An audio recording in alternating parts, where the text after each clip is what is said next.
It's strange how certain things never really change.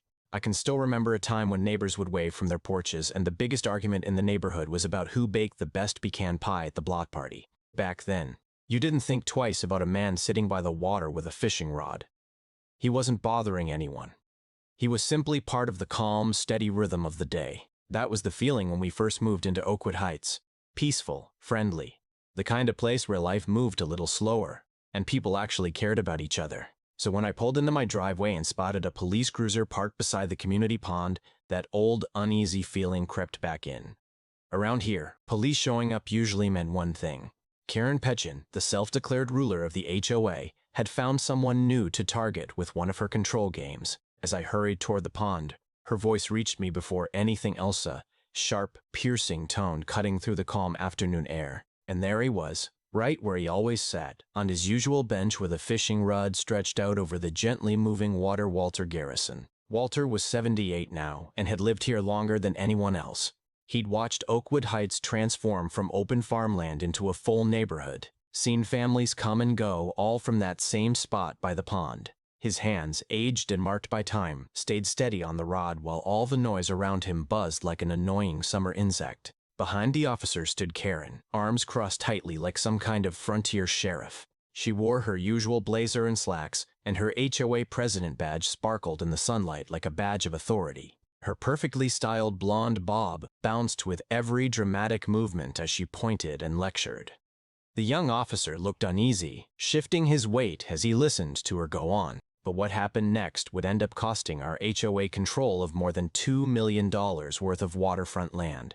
Let me rewind for a moment. Walter Garrison had moved to Oakwood Heights back in 1992 when the area was nothing but open land. And the pond wasn't some official feature, it was just a quiet place where you could fish for bluegill or catfish. His simple ranch-style house sat on 3 peaceful acres, with the pond marking the edge of his property.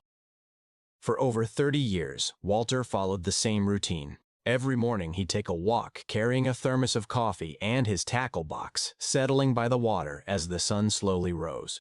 Karen, on the other hand, had only arrived 2 years ago. She bought one of those large, lifeless McMansions at the top of Hillcrest Drive. It took her just 6 months to get onto the HOA board, and within a year, she had declared herself president. From the moment she took charge, she began reshaping our once relaxed neighborhood into what she proudly called a premier residential community.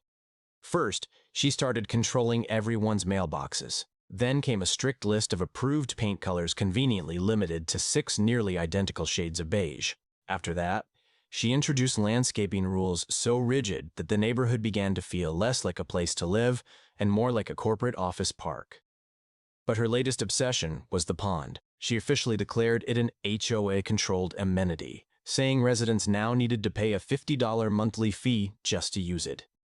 The day everything fell apart started like any other for Walter. He followed his routine, coffee in one hand, tackle box in the other, walking down to the pond just like he had done every Saturday for decades. He had barely been there an hour when Karen came marching down the path in one of her sharp power suits, barking instructions like a commanding officer. She loudly announced that access to the pond now required HOA authorization. Walter didn't argue. He simply smiled and cast his line into the water. That's when Karen completely lost her composure. Later, my neighbor Janet, who had been out walking her golden retriever, told me Karen stood right behind Walter, reading aloud from the HOA bylaws as if they were sacred text. When Walter didn't react, she threatened to call the police. And she actually did it. By the time I got there, a small crowd had already formed. Everyone knew Walter, and more importantly, everyone was familiar with Karen's behavior, and we were all fed up with it. Phones started coming out. People began recording. The officer tried to handle things calmly, asking Walter if he lived in the neighborhood. Walter simply pointed toward his house, which was clearly visible through the trees. Then the officer turned to Karen, who immediately launched into a long, dramatic explanation about property laws and HOA authority. She waved around a manila folder claiming it contained proof that the HOA owned the pond, even emphasizing that it was worth $2 million. But then the officer asked Walter if he had any paperwork of his own. Walter, calm as ever, reached into his tackle box and pulled out an old, worn envelope. Inside it was a deed dated back to 1992. And suddenly, everything went completely silent. The officer carefully examined the deed, then stepped away to place a call. Karen remained standing there with a confident smirk, quietly whispering to someone nearby in the crowd. But within minutes, the officer ended the call and walked back toward us. The moment he spoke, Karen's expression shifted from self-assured to puzzled, and then to complete shock. The county clerk had verified that the pond, along with the 50-foot easement surrounding it, had never been legally handed over to the HOA. Because of a filing mistake during incorporation, the land was still part of a public trust with access rights directly connected to Walter's deed. That meant not only did Walter have the right to fish there, but he could also very well be the only resident with official legal access. The HOA had been collecting fees and handing out fines for land that wasn't even theirs to control. Karen attempted to push back, but the mood of the crowd had already changed. Phones were out as residents quickly pulled up the HOA website. Questions started flying. Were refunds possible? Were any of the rules actually valid? What about the threats Karen had issued? Within an hour, 2 county officials showed up. They went through the paperwork and confirmed the same conclusion. The HOA's claim had no legal standing. Even worse, it triggered a cascade of legal and financial trouble. One of the officials, Patricia Holloway, immediately issued a cease and desist order, halting all HOA actions related to the pond. Karen was then forced to address everyone right there, with Walter still sitting calmly behind her.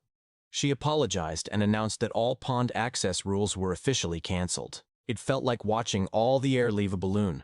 Some residents cheered, while others rushed off to grab their fishing gear. That evening, the HOA board called an emergency meeting. 3 members stepped down on the spot. The remaining members voted to hire legal representation. The fallout was massive. Removing the pond from the HOA's assets caused property values to drop and left the organization facing more than $2 million in losses. Their insurance company also began looking into Karen's actions for possible negligence. But that wasn't all. It turned out Walter had actually tried to warn Karen months earlier. After one of the board meetings, he approached her with the same envelope and offered to explain everything. She dismissed him, telling him he needed to keep up with modern changes. What she never bothered to learn was that Walter's family once owned the very land Oakwood Heights now sits on. His father had sold it to developers in the 1980s, with a condition that the pond remain accessible and that the family retain permanent fishing rights. All of it was properly documented. Local news quickly picked up the story. The headline read, "HOA President Calls Police on Elderly Veteran, Loses $2 million Asset." Yes, Walter was also a Vietnam veteran. Something Karen might have known if she had ever treated him like a human being instead of a violation notice. As the investigation expanded, even more problems came to light. Karen had been threatening residents with legal consequences over pond usage without any real authority. She had collected more than $15,000 in permit fees and persuaded the board to take out a loan using the pond as collateral.